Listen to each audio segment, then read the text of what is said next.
Hey, you're in my spot. Move your boots. Move your boots. Oh, scooch your boots. Scooch your boots. Yeah. We're all scooched. Boss.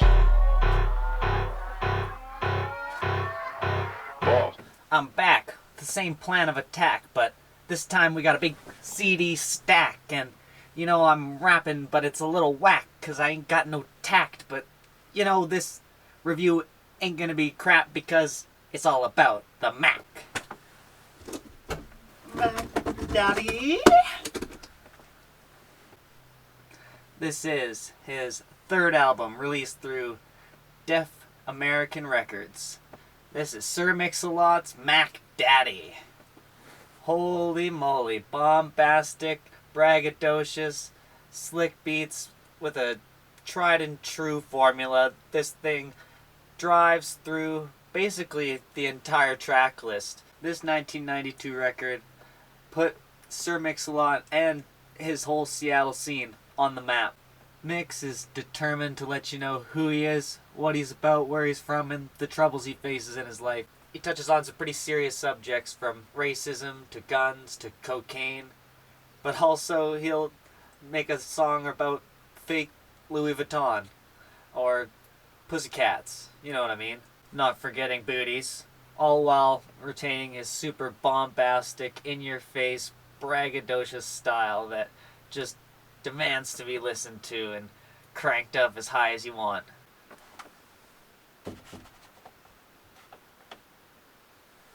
Having only had exposure to Mix-a-Lot's Baby Got Back and a handful of other super front-loaded early 90s CDs, check them out up here, I set the bar pretty low coming into this album, and I'm glad I catered my expectations that way because I was just totally blown away by this thing. This is a hurricane of hits with hooks and catchy little choruses all throughout that'll stick in your head.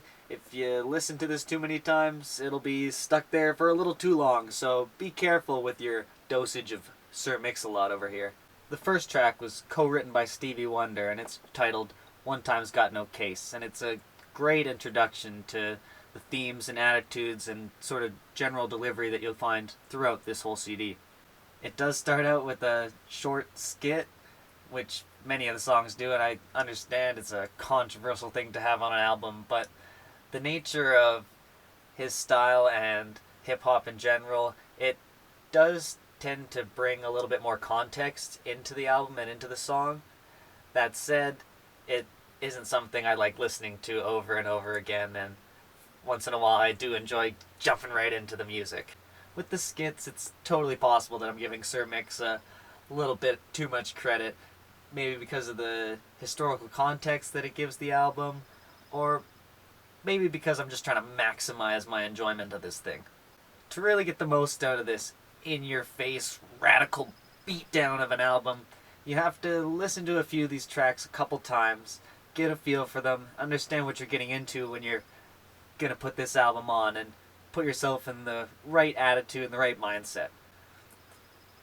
And that could be said for all music, I guess. What I'm desperately trying to get at here with Mack Daddy is that it's a mood, and it totally requires you to understand a little bit what you're about to get hit by. Otherwise, you'll be pretty turned off by it and not even finish the whole thing, like a couple of the other popular 90s CDs that have just that one huge hit that comes out in the first few tracks, and that's all you really are there for, and once that's over you can kind of forget about it, put it in the background, or just turn it off completely.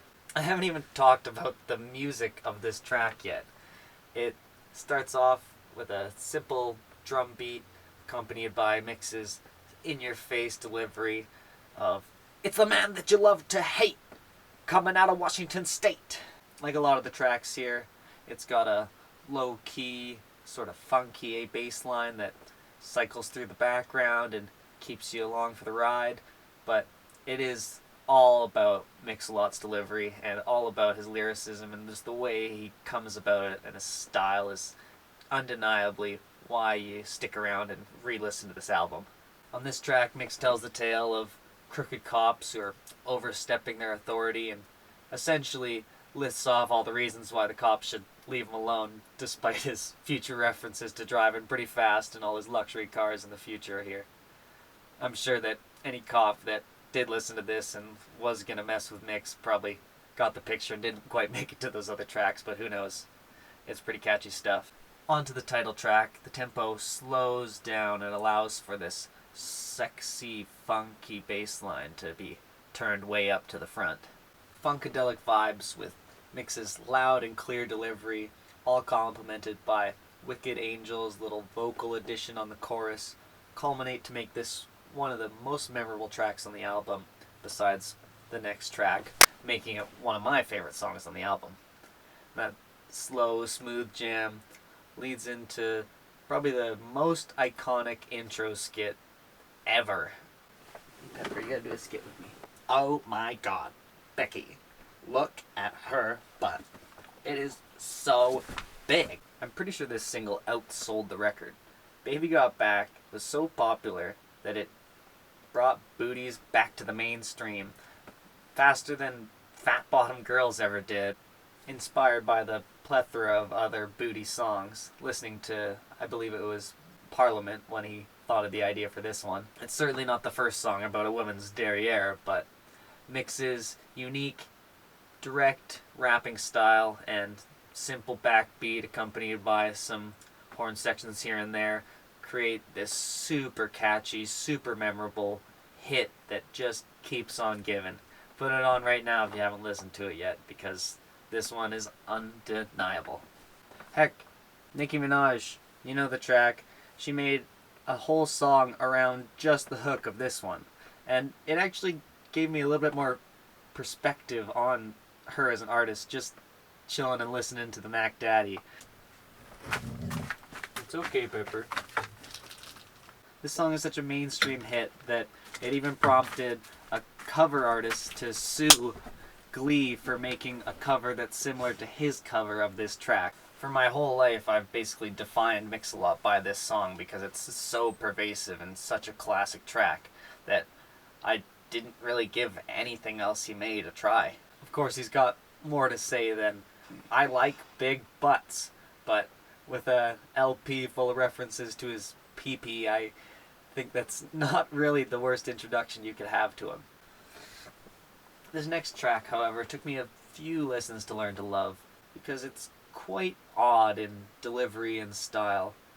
It's got a chorus that is pretty substanceless, repetitive, but it ends up just getting stuck in your head either way.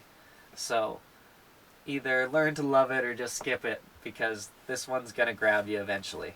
It's just a ridiculous track that I probably wouldn't have included in the track list at all, particularly now because of the sensitivity around representation and putting, I believe, a white girl faking an Asian accent into a song isn't the best thing to be doing nowadays, but back then it was just a silly kind of throwaway idea. This song features an older Asian swap meet vendor who cons people into buying bootleg merchandise, and then Mix raps over top of it telling cautionary tales of people who got tricked by the swap meet. All that said, the beat is pretty slick, and I'm not denying that I do end up enjoying this one quite a bit. Seattle Ain't Bullshittin' is a track that's much more clear in concept and a little bit easier to get behind. That said, the beat is super flat and it pulls a lot of the energy that has been built up in this album so far. Maybe it's just the placement in the track list here, but I think the slower pace on this one just doesn't jive with Mix's delivery, and it totally, like I said, deflates this album from this point, and I just have been skipping this one since the first or second time I've heard it, really. Unfortunately, the best aspect of this song is the lull it creates to make the next song have that much more pop. Maybe I'd tag it on the end of the album. I don't know, I understand that Mix really loves repping his city, but he does do a couple of other references in other songs to good old Washington State, good old Seattle. That's where he's from, and he's determined to let you know that. On to only the second track to not feature an intro up to this point, Lockjaw builds and explodes straight into a chorus. With samples galore, it breaks through and takes no prisoners. Another favorite of mine, but certainly not the best track to wake up with in your head, and you start just singing the chorus and your friends start asking you if you're dreaming about giving head. An excellent way to follow up that track, the little teaser music that I had at the very start of this. This one's called The Boss Is Back, and it takes the momentum from Lockjaw and builds it off this super dope backbeat. The good sir flows through this slick little section, solidifying himself as a master of his art, and further solidifying that dominance with the next tracks, Testarossa and A Rapper's Reputation. These two tracks just fill out that extra meat that you're always asking for in a good rap album. Unfortunately, they're followed by with a little piece of lettuce on Hooked on the Cat. It's a funny break from this album with him and his crew just kind of laughing about not hooking up with a girl if you just met the girl, and opting to put a sillier, funnier, goofier throwaway track in the 10th spot of this album. I guess taking a step back for tracks like this and maybe Swap Meet Louie is not a bad idea, because after it you're going to be hit with some hard, heavy topics that are needed to be brought into, I guess, a little bit more lightly. Sprung on the Cat loses me after just a couple quick nasal exhalations, and I'm ready to move on to the next track. Essentially a full 180 from Sprung on the Cat. The Jack Back features a super uncomfortable intro and tells a tale of essentially going and killing the KKK. The rolling backbeat creates a head-bobbing ominence that builds this revenge thriller to a satisfying conclusion. Keeping the themes heavy, Sir Lot takes on the role of crack god as the voice of cocaine addiction. The beat is set by nose snorts and eerie sounds and this cool Doppler bass effect. This one's pretty heavy and admittedly a little catchy as well. This time the cautionary tales end in quite a bit more horrifying conclusions than just buying some counterfeit Louis Vuitton. Ending on this rowdy, bombastic hour of music, Mix regains his own persona and comes back with a more classic Mix delivery on the track No Holds Barred. Thematically, again, staying a little touchy with a pro-gun argument wrapped over a classic backbeat and some more funky electronic bass lines. He's not shy about who he is or what he's about, and that is fast cars, guns, and slinging dick. He knows what he likes, he's vocal about his dislikes. Love him or hate him, you gotta respect the guy's straightforward honesty. Having sold well over 1 million copies in the States, you're bound to stumble upon this one of these days. And when you do, don't let it slip by, because it's a masterclass in booty shaking, classic in-your-face hip-hop from Seattle that totally stands the test of time. Slap it in, get ready to jam out. This is a great driving album, an album that put the Seattle rap scene on the map. Hope you enjoyed. Thank you so much for waiting through my move to get back to these reviews, and thanks for subscribing for more secondhand thrift shop CD reviews. More reviews right here. Thank you so very much for watching, and take good care. The boss is back. Mack Daddy, Mack Daddy, Mack Daddy.